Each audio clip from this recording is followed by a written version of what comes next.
Good morning, কেমন আছো তোমরা সবাই? আমার চ্যানেলের নতুন আর একটা ভিডিওয় তোমাদের সবার স্বাগত। সকাল সকাল ঘুম থেকে উঠে পড়েছি। ঘুম থেকে উঠে দেখো একজন বাইরে গেছিল আমার সঙ্গে, তার সাথে করে একটা পাথর নিয়ে এসেছিল। সে পাথর বিছানায় বসে চাবাচ্ছিল।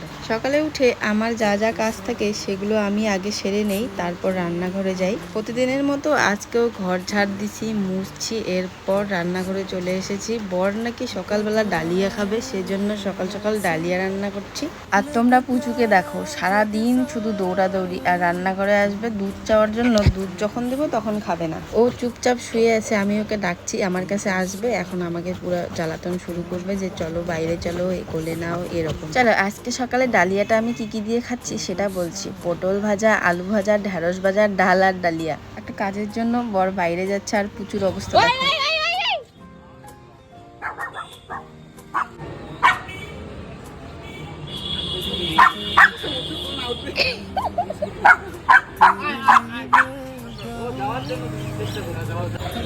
টাটা।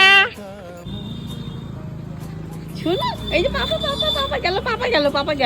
বাড়িতে এসে দেখি ঘরের দরজার পর্দায় একটা প্রজাপতি বেশ অনেকক্ষণ বসে আছে। রাত হয়ে গেছিল, তাও প্রজাপতিটা ওখানেই ছিল। এরপর পুচু আর আমি একটু বাইরে বেরিয়েছিলাম, ওকে একটু হাঁটাহাঁটি করাচ্ছিলাম।